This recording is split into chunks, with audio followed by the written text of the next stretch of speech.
Hello, Wildcats Nation, and welcome to Wildcats Weekly, the revival of the big time show. I'm Joe Kraus. Thanks for having me. Thanks for tuning in. I'm honored and excited to bring this show back to the airwaves. Now, as you've heard, there won't be any game action around Main Street for a few more months because of COVID-19, but I was been here for about an hour today. The teams are slowly getting back into it, so while we wait for the teams to get fully ramped up, we still have our good old Demon facial gear. We have our good old hand sanitizer.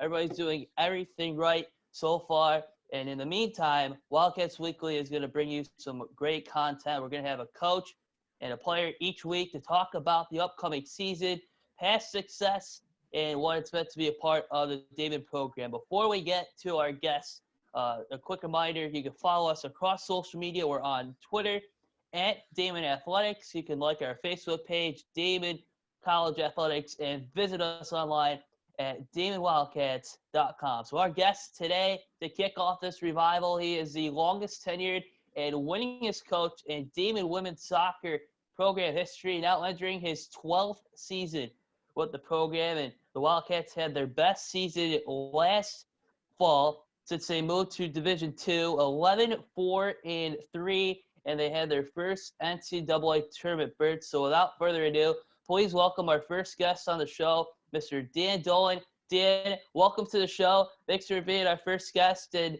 how are things going so far for you today? Hey, Joe. Yeah, everything's good today. So ready to get going. Yeah.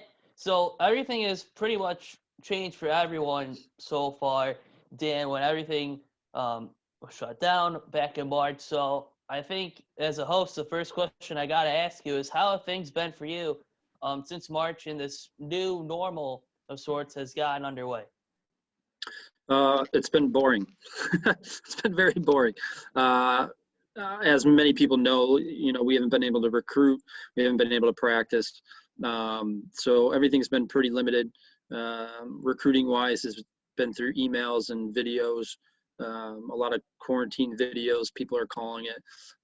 But, recently, just of September 1st, we were able to go recruit. So this past weekend, I was in Syracuse recruiting, which was nice to get back on the trail. So just trying to catch up with everything because, everyone's behind, every single program's behind recruiting-wise. So, yeah, it's been good. We got back in the office a few weeks ago and, hit the road running. So it's exciting to be back, to be honest.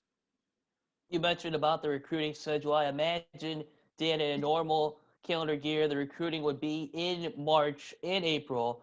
And now that things had to be adjusted to September, along with getting practices back underway again, I guess how you mentioned about quarantine video chats, but how else have you and the coaching staff been able to try to keep the returning players and the incoming players ready to go and engage the past few months here? Yeah, it's just communication. Communication is the biggest part, whether it's texting or phone calls or, Zoom meetings. That's been the biggest thing. Every single player is coming back. The recruiting class that committed is coming.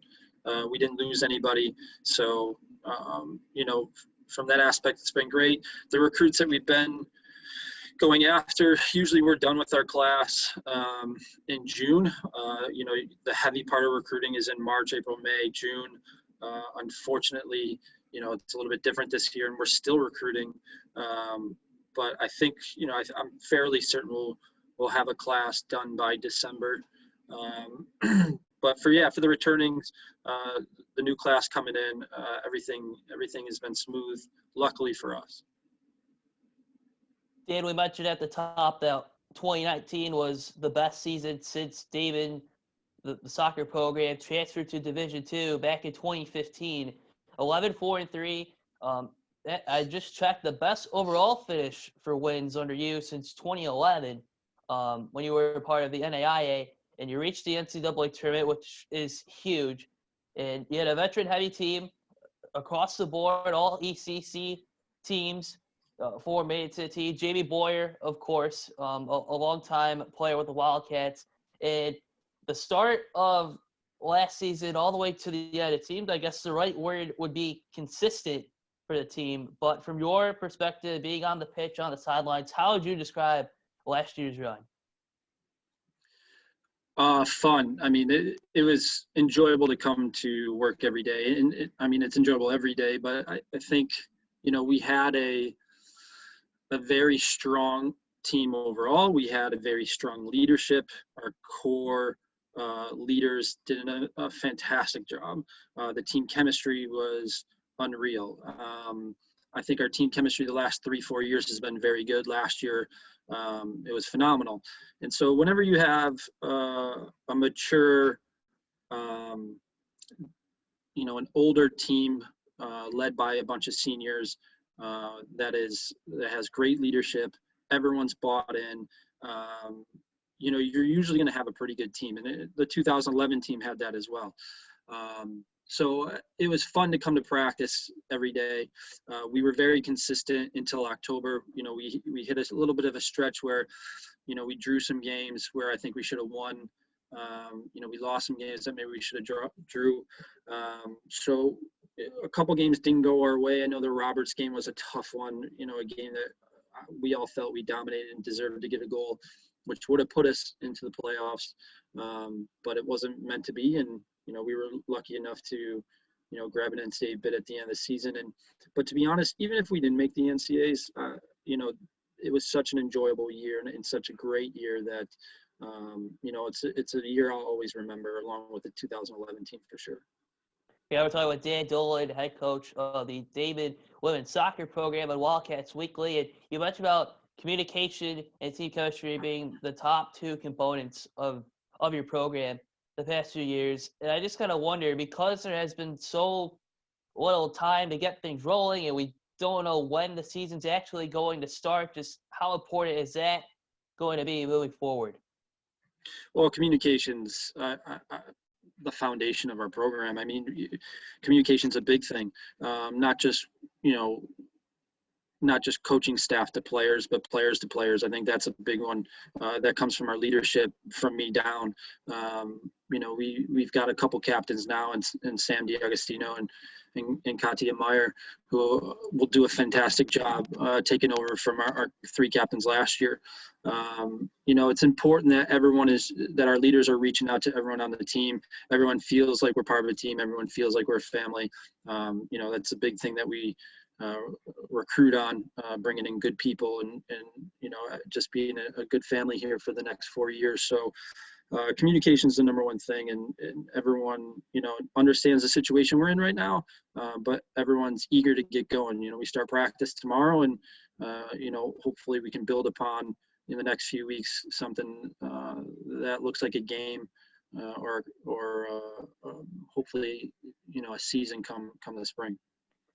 Manny Flores, Dan, is going to be back in net as a senior, has really emerged as a leader, one of the top goaltenders in the East Coast Conference. 9 wins and 7 shutouts as a junior. Take us through, Dan, if you could, her progression as a freshman, getting used to being in Buffalo, and then moving up into this role and ready for another year as one of the team leaders. Yeah, Maddie came in with high expectations, at least from the coaching staff and herself as well, coming from the state of Washington, playing ECNL, was a very good goalkeeper. And like many freshmen and many players, there's a lot of ups and downs. We always talk about it being a roller coaster of a ride your 4 years, but you're going to learn a lot. And her freshman year, she actually split time with another freshman. And I know that was hard on her, and she really grew from it. So the last few years, she's been our number one keeper. She's not just improved as a player, but even as a person. She's a whole different person than what she was freshman year. Her confidence is much better. She's much more outgoing. She's a leader where, 3 years ago, she was super shy and didn't really talk to anybody. And so I'm just really proud of where she's come from, not just as a player, but as a person as well. A lot of other veteran players on your roster as well. Grace Stranahan, Sam Haynes, Ariana Dreyer. You mentioned Sam DiAgostino already. Alyssa Mercado too. What's the goal to improve as a unit and keep building off the momentum those returning players and others had in the past? Yeah, the last few years, 4 years ago, the senior class right now, we did, 4 years ago, we got a bump in scholarship money, which really helped us a ton. The transition from NAI to NCAA was very difficult for us. If you go back and look at our record, I mean, we went from winning conference to really struggling in the NCAA. Getting a bump 4 years ago really brought in a great class.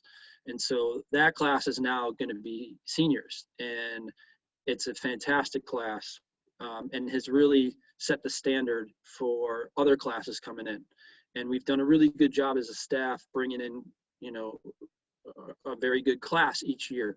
And so I know a lot of outsiders have been talking to me like, man, you made the NCAAs, it's once in a lifetime thing or once in 10-year thing. And like, for me, I fully expect us to make the NCAAs. Like, for us, our goal is to win conference now. And each year, the last few years, our goals have gotten higher and higher. And so the standard has been higher. But the expectations is to build upon from last year. And if hopefully we have a season and we can get some games in, I expect us to be, what we were last year, if not better. So it's exciting. I think we've started something special here for the women's soccer program, and really hope to continue that in the next few years. Of course. I mean, the expectations are through the roof, like you just said. And what's really great, Dan, and we mentioned recruiting a couple times, but looking at the roster as a whole, you've had a lot of local talent in the Niagara Frontier, Great Island, North Tonawanda. You also have some Williamsville and Hamburg natives, and even those from Ontario and Germany. So as a college coach, what is your selling point to these young women, their families, when they first hear from you and you tell them we'd like to have you come? What is that selling point to make them want to come to Main Street, in your opinion? Well, the number one thing is academics. I mean, that's the main reason why you're going to school. And so obviously we have a very good PT and PA program, and some of our players do study that, but we also have a lot of other, great majors on campus. So the academics is one that usually is the first initial pull. You're going to recruit, and you're trying to see what major that they want to study, and that kind of gets your foot in the door. And then you're kind of explaining your program and what your program's about, and our foundation, and our core values, and the style that we play, and the type of person I am, and leader for the program, and does that match up with the person that we're recruiting? We place a premium on being a good person and giving back, and being a leader, and being outgoing, and being proactive, and being mature. And there's a lot of things to our program that we hope to build upon as you come in as a freshman. So we just lay it all out there on the academic part, the soccer program part, the school, the area, all that stuff. And if it matches up, then it's going to be a great fit. So we're big on players in the Buffalo Niagara Falls area. We talk about trying to win our backyard when it comes to recruiting. I think we've done a really good job of that. But we've also reached out to other areas, in the states of, we've got a few girls from California, and obviously state of Washington and Ohio. But we've also had players from, Australia, Spain, and now Germany.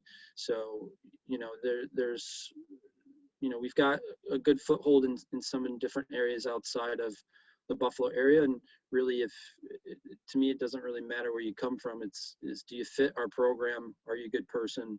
Do you want to get better? All that kind of stuff. Dan, we mentioned this is going to be your 12th season when play does resume. Does it feel like it's been that long being on Main Street? I don't know, man. Sometimes it feels like forever. Honestly, it's gone by so quick. You say 12 years, and it really feels like a dream almost. I look back at like those 2009, 2010, 2011 years, and it just seems like a lifetime ago. But at the same time, it's just everything. It just goes by so fast. The older you get, the faster I think life goes by. So it's been super enjoyable. It's been a really good time. I really do enjoy coming. I haven't gotten sick of it yet. But yeah, I do really enjoy coming to work every day.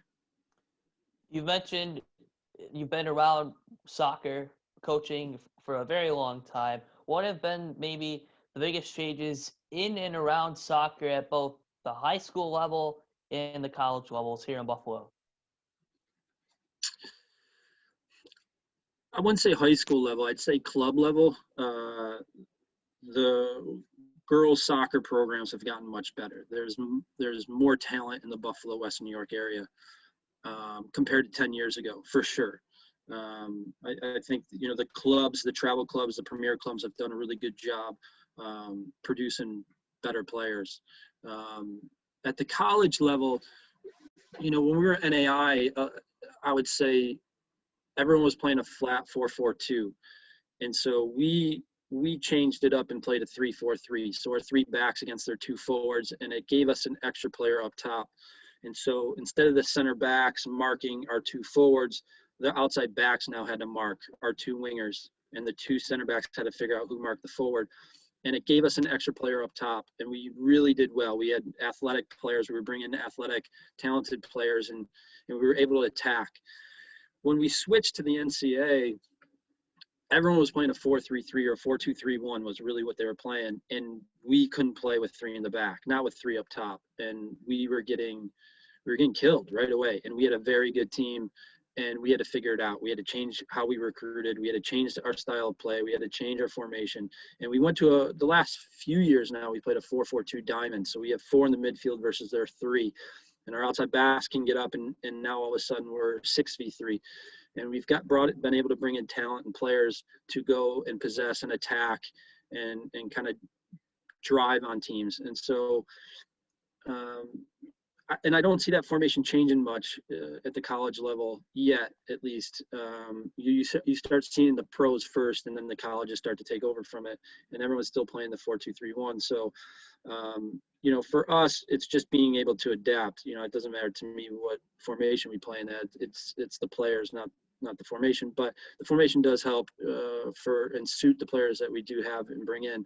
So, the game changes every 5-6 years, and so you just have to adapt. That's the biggest thing. But college wise, the NCAA Division II is a phenomenal. Our conference is phenomenal. The players, the game, just to watch the game, it's really good soccer. So it's much better than the NAI days, and it's changed, and we've had to adapt. And I look forward to seeing what comes in the next few years. And then lastly, Dan, any final message for the Wildcat fans? Just we hope to have a season. I hope to see everybody out at games again if they're allowed to, if we have them. So, we have hope. We'll take whatever comes at us. We're starting practice tomorrow, and going to build towards it. And so, we just hope to see everybody, again at the soccer field. Well, Dan, thanks for your time today. Best of luck in this upcoming season, and we hope to talk to you again soon. All right. Thanks, Joe. This has been Wildcats Weekly. I'm Joe Kraus. Thanks for watching, and we'll see you next week.